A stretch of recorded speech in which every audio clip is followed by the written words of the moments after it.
الحمد لله والصلاة والسلام على سيدنا محمد وعلى آله وأصحابه أجمعين. الحمد لله والصلاة والسلام على سيدنا محمد وعلى آله وأصحابه أجمعين. أما بعد فأعوذ بالله من الشيطان الرجيم. بسم الله الرحمن الرحيم. كتاب أنزلناه إليك لتخرج الناس من الظلمات إلى النور. صدق الله العظيم. اللهم صل على سيدنا محمد النبي الأمي وعلى آله وأصحابه وسلم. اللهم صل على سيدنا محمد النبي الأمي وعلى آله وأصحابه وسلم. میرے معزز مسلمان بزرگوں، عزیز بھائیوں، ربیع الاول کا مہینہ رسول کریم صلی اللہ علیہ وسلم کی ولادت کا مہینہ ہے. آپ کا دنیا سے تشریف لے جانے کی گھڑی ہے. یہ بات احادیث میں طے ہے کہ آپ علیہ الصلوۃ والسلام پیر کی صبح کو دنیا میں تشریف لائے، اور یہ بھی طے ہے کہ وہ گھڑی صبح کی تھی، وہ دن پیر کا تھا، وہ مہینہ ربیع الاول کا تھا. تاریخ کیا تھی؟ مورخین کا اس پر اتفاق کوئی نہیں. بعضوں کی سیرت نگاروں کی رائے یہ ہے کہ آپ کی ولادت بھی 12 کو ہے، آپ کی وفات بھی 12 کو ہے. بعض مورخین کا لکھا ہے کہ آپ کی ولادت 9 کو ہے اور آپ کی وفات 12 کو ہے. آپ تو جدید طریقے موجود ہیں، 5,000 سال پہلے کی تاریخی بھی طے ہو سکتی ہے اور اس میں کوئی اشکال نہیں ہو سکتا. حدیث میں جب پیر کا دن طے ہے اور حدیث میں جب ربیع الاول طے ہے اور جب احادیث کے اندر فجر کا وقت طے ہے، تو پھر مورخین اپنی ان تاریخی اور جدید شکلوں کی صورت میں بتاتے ہیں کہ آپ کی ولادت 9 کو ہے اور آپ کی وفات 12 کو ہے. یہ تو رسول کریم صلی اللہ علیہ وسلم کی ولادت کا اور آپ کا دنیا میں آنا ہے. اللہ رب العزت نے یہ بتایا ہے کہ آپ دنیا میں آپ کی آمد کیوں ہوئی ہے، آئے کس لیے. لِتُخْرِجَ النَّاسَ مِنَ الظُّلُمَاتِ إِلَى النُّورِ. آپ کی آمد اس لیے ہوئی ہے تاکہ آپ اندھیروں سے دنیا کو روشنی کی طرف لے کے آئے. وہ اندھیرے جسے جاہلیت سے تعبیر کیا جاتا ہے، تاریک دور بھی تاریک تھا، خیالات بھی تاریک تھے، اور جب آپ تشریف لے آئے اور آپ کی تعلیمات کا نور پھیلا تو وہ دور روشن دور ہوا اور اس دور کے لوگ بھی روشن خیال ہوئے. وہ روشن خیال بھی تھے، روشن ضمیر بھی تھے، کردار بھی ان کا بڑا روشن تھا، ان کا کریکٹر اور سیرت بھی بڑی پر نور تھی. تو رسول کریم صلی اللہ علیہ وسلم کی آمد کا مقصد کیا ہے؟ لِتُخْرِجَ النَّاسَ مِنَ الظُّلُمَاتِ إِلَى النُّورِ. ہم نے آپ کو بھیجا ہے تاکہ لوگوں کو آپ اندھیروں سے روشنی کی طرف لے کے آئے. تو وہ اندھیرے جسے ہم تعبیر کرتے ہیں جاہلیت سے، تاریک دور، قرآن نے یہ بات بتلائی ہے کہ جاہلیت اولا، اور عربی میں جہاں اولا آتا ہے اس بات کی طرف توجہ دلائی جاتی ہے کہ یہ جاہلیت کا دور پھر بھی آئے گا، یہ جاہلیت کا دور پھر بھی آئے گا.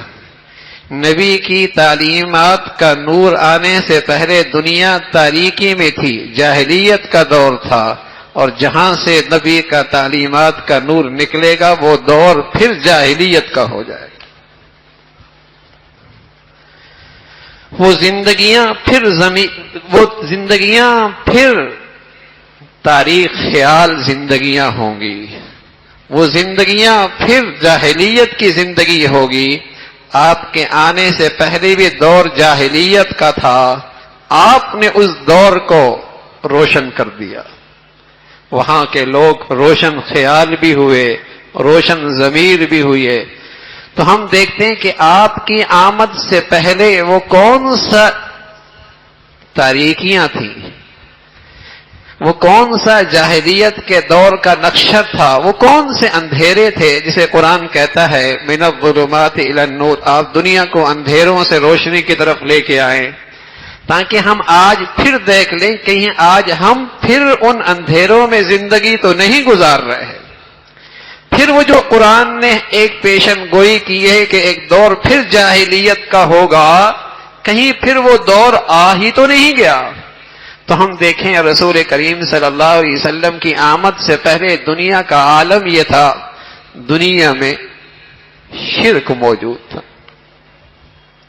ان الشرک لظلم عظیم, شرک بہت بڑا اندھیرا ہے, شرک بہت بڑا ظلم ہے, شرک بہت بڑی تاریکی ہے. تو یہ جاہلیت کے زمانے کا ایک اندھیرا ہے, تاریکی ہے, ظلمت تھی, وہاں شرک کے اندھیرے موجود تھے. اور آج اس دور کے اندر بھی شرک کی نہ جانے کتنی شکلیں موجود. وہاں مجسمہ سازی تھی, بڑے بڑے مجسمے لگائے جاتے تھے, بڑی بڑی مورتیاں لگائی جاتی تھیں. ان کے گھر تصویروں سے اور مجسموں سے خالی نہیں ہوا کرتے تھے. اور آج پھر دیکھیے مجسمہ سازی کا کیا دور لوٹا ہے, مجسمہ سازی کا اور تصویر سازی کا کیا دور لوٹا ہے. اس جاہلیت میں شرک تھا, آج دیکھ لیجئے. اس دور میں مجسمہ سازی تھی, آج پھر دیکھ لیجئے. اس جاہلیت کے دور کے اندر کتے سے بڑی محبت تھی. رسول کریم صلی اللہ علیہ وسلم جب مدینہ منورہ تشریف لائے تو آپ نے جب اس حالت کو دیکھا فرمایا جس کتے کو دیکھو اسے مار دو. صحابہ فرمانے لگے کوئی عورت دیہات سے آتی اور اس کے ساتھ اس کا کتا ہوتا اور دیہات میں کتے کی ضرورت پڑتی ہے تو ہم اسے بھی مار ڈالتے. پھر رسول کریم صلی اللہ علیہ وسلم نے اس میں نرمی لائی, فرمایا علیکم بالاسود البہیم, اب صرف کالے کتے کو مارنا ہے. اب اس پر تشدد آیا کہ کالے کتے کو نہیں چھوڑنا. اور جب دیکھا کہ اب مسلمانوں کے دلوں سے اس کی محبت کم ہوئی تو آپ نے فرما دیا اب اس کا دیکھنا, جس برتن میں یہ منہ ڈالے یہ پاک نہیں ہوگا جب تک کہ تم اسے 7 مرتبہ نہ دھو لو. ایک مرتبہ مٹی سے مانج کر لینا اور اسے 7 مرتبہ دھو لینا پھر پاک ہوگا. اور بتا دیا اس کا لعاب جہاں بھی لگے گا وہ جگہ ناپاک ہو جائے گی. رسول کریم صلی اللہ علیہ وسلم نے اس کی نفرت اتنی دلائی, فرمایا میں زندگی بھر اس گھر میں نہیں داخل ہوں گا جس گھر میں کتا ہوگا. اس جاہلیت کا دور میں شرک تھا, مجسمہ سازی تھی, کتوں سے بہت پیار تھا. وہ جاہلیت اولا بھی کیا کتوں سے پیار کرے گی جتنا آج جدید جاہلیت کتوں سے پیار کرتی.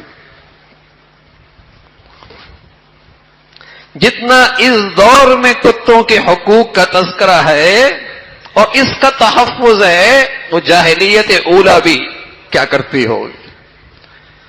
اس جاہلیت اولا سے رسول کریم صلی اللہ علیہ وسلم انسانیت کو نکالنے کے لیے آئے کہ شرک کی تاریکی ہے, توحید کے نور کی طرف آؤ. مجسمہ سازی اور کتوں سے محبت کے بجائے انسان اشرف المخلوق ہے, اپنی قدروں کو پہچانے. اس تاریک دور سے جس سے اللہ کے نبی نکالنے آئے وہاں سود خوری تھی, سود خور تھے اور سود خوری پہ فخر کیا کرتے تھے. اور اس جاہلیت کے دور میں جو اندھیرے اور تاریکیاں تھیں وہاں جوا کھیلا جاتا تھا. اور آج معیشت میں جوئے کی کتنی شکلیں سرایت کر چکی ہیں, کتنی نئی نئی صورتیں ہمارے معاشرے میں رواج پا چکی ہیں. سود لینے والا, اللہ کے نبی نے فرمایا سود لینے والا، سود دینے والا، سود کھانے والا اللہ کے غضب کا مستحق ہے۔ اور دو جگہ پہ عجیب اللہ کی شان ہے، فرمایا جو شخص سود خور ہے اس سے بھی میری طرف سے اعلان جنگ ہے، اور جو میرے ولی اور پیارے سے دشمنی کرتا ہے اس سے بھی میری دشمنی کا اعلان ہے۔ آپ کہیں گے کتنے سود خور ہیں اور کتنے اللہ کے پیاروں کے دشمن ہیں، لیکن اللہ کی اس اعلان جنگ کا اثر تو نظر نہیں آتا، وہ پھر بھی کھا رہے ہوتے ہیں، پی رہے ہوتے ہیں، عیاشیاں کر رہے ہوتے ہیں، دنیا میں دندنا رہے ہوتے ہیں۔ میرے عزیزوں، جو جنگ ہوتی ہے تو آپ جانتے ہیں سامنے والے کی سب سے قیمتی چیز لی جاتی ہے، جانتے ہیں سب سے قیمتی چیز اس کی لی جاتی ہے، دوران جنگ اس کی سب سے قیمتی چیز کو نقصان پہنچایا جاتا ہے۔ اللہ کے ہاں سب سے قیمتی چیز اللہ کا دین ہے، اللہ کا دین ہے، اور جو آدمی اللہ کے مقابلے میں جنگ کے لیے آئے گا اللہ اسے لا دین اور بے دین بنا دے گا، اور اس کا خاتمہ ایمان کے بغیر ہوگا، بغیر ایمان کے مرتا ہے جو اللہ سے اعلان جنگ کے لیے تیار ہوگا۔ تو زمانہ جاہلیت میں سود خوری تھی، جوا تھا، اور شراب نوشی تھی۔ رسول کریم صلی اللہ علیہ وسلم فرمایا کرتے تھے پھر جاہلیت کا دور لوٹے گا وَأَكَلُ الرِّبَا وَشُرِبَ الْخُمُورِ، لوگ شرابی پیئیں گے اور لوگ سود کھائیں گے۔ اکل الربا وشرب الخمور، شرابی پی جائیں گی، لوگ سود کھائیں گے، شراب پینا بھی اسٹیٹس بن جائے گا اور سود کھانا بھی فخر کی چیز بن جائے گی۔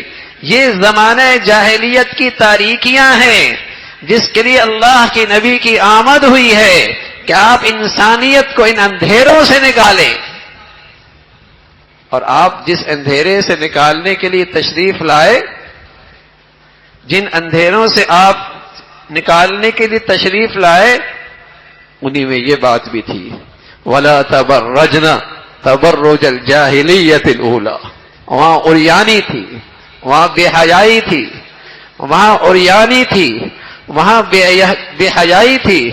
اللہ کا کلام کہہ رہا تم جاہلیت اولا کی طرح جہالت نہ کرنا، تم جاہلیت اولا کی طرح جہالت نہ کرنا۔ وہاں عورتیں بے پردہ ہوا کرتی تھی، بے لباس ہوا کرتی تھی، عریانیت ان کا امتیاز ہوا کرتا تھا۔ وَلَا تَبَرَّجْنَ تَبَرُّجَ الْجَاهِلِيَّةِ الْأُولَى، تم اس جہالت کی طرف نہ لانا دوبارہ۔ وَالَّذِينَ كَفَرُوا أَوْلِيَاؤُهُمُ الطَّاغُوتُ يُخْرِجُونَهُم مِّنَ النُّورِ إِلَى الظُّلُمَاتِ۔ اللہ کے نبی آئے، انہوں نے سود کے اندھیرے اس سے انسانیت کو بچایا، ظلم کے اندھیروں سے بچایا، شرک کے اندھیروں سے بچایا، مجسمے کے اندھیروں سے بچایا، کتوں کی محبت کی ظلمت سے بچایا، اور بے حیائی اور فحاشی کے اندھیروں سے بچایا، سود خوری کے اندھیروں سے بچایا۔ اللہ کہتا ہے کافر کیا چاہتے ہیں، طاغوت کیا چاہتا ہے، کافر کیا چاہتے ہیں، طاغوت کیا چاہتے ہیں۔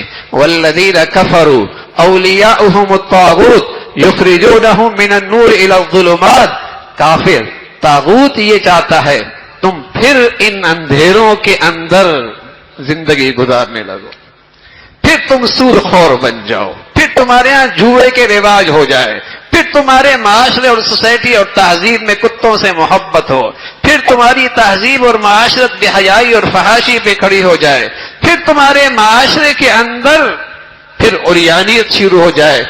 طاغوت یہ چاہتا ہے، کفر یہ چاہتا ہے۔ رسول کریم صلی اللہ علیہ وسلم کی آمد کیوں ہوئی؟ یخرجونہم من، آپ کی آمد کیوں ہوئی؟ لتخرج الناس من الظلمات الى النور، آپ اندھیروں سے روشنی کی طرف لے کے آئے۔ وہاں لوٹ مار تھی، وہاں جھوٹ تھا، وہاں دوسروں کے مالوں پہ ناجائز قبضے تھے، وہاں دوسروں کے مال پر ناجائز تصرف تھا۔ بتائیے آج دوسروں کا ناحق مال لینے کی کتنی شکلیں ہمارے بازاروں میں ہیں. آج ہماری سوسائٹیوں میں دوسروں کے ناحق مال لینے کی کتنی صورتیں موجود ہیں. اور یہ بھولا بھالا مسلمان بھی بڑا ہی بھولا بھالا ہے. اللہ کے نبی کے آئے تھے اندھیروں سے روشنی کی طرف نکالنے کے لیے. اس نادان نے یہ سمجھا شاید چراغا کرنے سے ہم نے روشنی پوری کر لی، ہم نے سڑکیں روشن کر لی، بازار روشن کر لیے، گھر روشن کر لیے. ارے نانا، اللہ کے نبی تو ضمیر روشن کرنے کے لیے آئے تھے، دلوں کو روشن کرنے کے لیے آئے تھے، کردار اور کریکٹر کو روشن کرنے کے لیے آئے تھے، سیرت اور اخلاق کو روشن کرنے کے لیے آئے تھے. اس نے بازار تو روشن کر لیے لیکن جھوٹ کی ظلمت ختم نہیں کی، خیانت کی ظلمت ختم نہیں کی، سود خوری کی لعنت ختم نہیں کی، بے حیائی فحاشی اور یعنی کی لعنت ختم نہیں کی. اور یہ نادان سمجھنے لگا میں نے اللہ کے نبی کی محبت کا حق ادا کر دیا. اللہ کے نبی کی محبت کا تقاضا یہ ہے میرے عزیزو، رسول کریم صلی اللہ علیہ وسلم کی آمد کا مقصد سامنے ہو، لِتُخْرِجَ النَّاسَ مِنَ الظُّلُمَاتِ إِلَى النُّورِ، کہ ہماری زندگیاں ان تاریکیوں سے پاک ہو جائیں اور ہماری زندگیاں اپنے نبی کے اس نور کو پھیلانے میں صرف ہو جائیں، قربان ہو جائیں. یہ سچی نبی کی محبت کا تقاضا ہے. یہ نبی کی سچائی سے سچی محبت کا تقاضا ہے کہ ہماری زندگیاں ان اندھیروں سے پاک ہو جائیں، عریانیت سے پاک ہو جائیں، لوٹ مار سے پاک ہو جائیں، جھوٹ اور خیانت سے پاک ہو جائیں، بد اخلاقی سے پاک ہو جائیں، شرک اور شرکی رسم و رواج سے پاک ہو جائیں، بدعات کی ظلمتوں سے پاک ہو جائیں، اور ہماری زندگیاں نبی کی اس پرنور تعلیمات کو اس کی فروغ کے لیے ہماری زندگیاں قربان ہو جائیں. اس لیے کہ رسول کریم صلی اللہ علیہ وسلم نے بتایا کہ جاہلیت اولا تھی اور اس جاہلیت اولا کو میں نے ختم کیا ہے، اور پھر جاہلیت اخرى آئے گی اور اس جاہلیت اخرت کو میری امت ختم کرے گی. میرے سچے پیروکار اور عشاق اس جاہلیت ثانیہ جاہلیت اخرى کو ختم کریں گے. یہ اس امت کی ذمہ داری ہے. اور رسول کریم صلی اللہ علیہ وسلم فرمایا کرتے تھے جب جاہلیت آیا کرتی ہے اور اندھیرے آیا کرتے ہیں، حق اور سچ کا پتہ نہیں لگتا، حق اور باطل کا پتہ نہیں لگتا. حق کیا ہے؟ اور پھر آپ نے بڑی دردناک خبر دی ہے، اور آپ علیہ الصلوۃ والسلام نے فرمایا جب یہ جاہلیت کا دور ہوگا، سود خور بھی ہوں گے، رشوت خور بھی ہوں گے، بدکاری بھی ہوگی، عریانیت بھی ہوگی، لوٹ مار بھی ہوگا، کرپشن بھی ہوگی. جب یہ اندھیرے ہوں گے پھر کیا ہوگا؟ فرمایا پھر ایسا دور آئے گا یصبح الرجل مؤمنا ویمسی کافرا ویمسی مؤمنا ویصبح کافرا. آدمی صبح مسلمان ہوگا اور شام ایمان سے خالی ہوگا، شام کو آدمی مسلمان ہوگا اور صبح آدمی غیر مسلم ہوگا. اسے اندھیروں میں پتہ ہی نہیں لگے گا کہ ایمان دل سے نکل گیا. آخری بات ایک بڑی حقیقت کی سمجھاتا ہوں، اللہ کرے ہمیشہ پیش نظر رہے. آپ دیکھیے شیطان نے ایک سجدے کا انکار کیا، ایک سجدے کا حکم ملا سجدہ کر، انکار کر دیا. کیا بن گیا؟ کافر بن گیا، کافر بن گیا. بھائی ایک سجدے کا انکار، میں فجر بھی نہ پڑھوں، ظہر بھی نہ پڑھوں، عصر بھی نہ پڑھوں، عشاء بھی نہ پڑھوں، نہ جانے کتنے سجدے چھوڑتا ہوں، ٹھیک ہے، کافر تو مسلمان نہیں ہوگا. یہ مسلمان کافر تو نہیں ہوگا. فرق کیا ہے؟ اس نے اتنے سجدے چھوڑے، یہ کافر نہیں بنا، کبیرہ گناہ کیا. ڈرنے کی بات ہے کہیں کفر نہ آ جائے، لیکن کافر نہیں ہوا. مرا تو اس بے نمازی کا جنازہ پڑا جائے گا، اس بے نمازی کو مسلمانوں کے قبرستان میں اس کی تدفین ہوگی. یہ مرے گا، اسے کفن دفن کا سارا انتظام مسلمانوں کا سا ہوگا. ایک شیطان نے ایک سجدے کا انکار کیا، کافر ہو گیا. یہ مسلمان اتنے سجدے نہیں کرا پھر بھی مسلمان کرایا. وجہ کیا ہے؟ وجہ یہ ہے میرے عزیزو، اس شیطان نے کہا تھا یہ جو اللہ کا حکم ہے نا، یہ جو اللہ کا حکم ہے یہ خلاف مصلحت ہے، یہ اللہ کا حکم ٹھیک نہیں ہے، یہ خلاف مصلحت ہے کہ ایک چھوٹی چیز بڑی چیز کو کیسے سجدہ کر، یہ خلاف مصلحت ہے۔ میرے عزیزو، سود خور ہو، شراب پیتا ہو، چوری کرتا ہو، ڈاکہ مارتا ہو، بے نمازی ہو، جب تک ان گناہوں کو گناہ سمجھے گا، جب تک بے پردگی اور عریانی کو گناہ سمجھے گا، شرمندہ ہوگا، اللہ غلط ہو گیا ہے مجھے توبہ کی توفیق دے دے، تب تک کو ان گناہوں کے ساتھ بھی وہ مسلمان ہی رہے گا۔ لیکن میرے عزیزو، اگر کسی اللہ کے حکم کے بارے میں یہ کہہ دیا کہ آج کے دور میں سود سے بچنا خلاف مصلحت ہے، اگر یہ کہہ دیا آج کے دور میں چور کے ہاتھ کاٹنا خلاف مصلحت ہے، آج کے دور میں زانی کی سزا توڑے یہ خلاف مصلحت ہے، آج کے دور میں قاتل کی سزا قصاص یہ خلاف مصلحت ہے، تو یہ رسول کریم صلی اللہ علیہ وسلم کی اس پر نور تعلیمات کا انکار ہے۔ اور جب اللہ اور اللہ کے رسول کی تعلیمات کا انکار کرتا ہے پھر آدمی مسلمان نہیں رہتا، پھر مسلمان نہیں رہتا۔ اور رسول کریم صلی اللہ علیہ وسلم نے اسی خطرے سے آگاہ فرمایا، آدمی صبح مسلمان ہوگا، شام کافر ہوگا، صبح کا شام مسلمان ہوگا، صبح کافر ہوگا، اللہ کے احکامات میں صرف کوتاہی نہیں کرے گا، انکار کر دے گا، اللہ کے حکموں کو خلاف مصلحت خلاف عقل سمجھنے لگے گا، اس سے ایمان کی روح، ایمان کا ذرہ وہ بھی اس کے اندر نہیں رہتا۔ تو میرے عزیزو، رسول کریم صلی اللہ علیہ وسلم کی آمد تھی اندھیروں سے روشنی کی طرف آنا۔ اللہ ہمیں اپنے نبی کی تعلیمات کے پر نور زندگی نصیب فرما دے، عمل کرنا آسان فرمائے۔ وآخر دعوانا ان الحمدللہ رب العالمین۔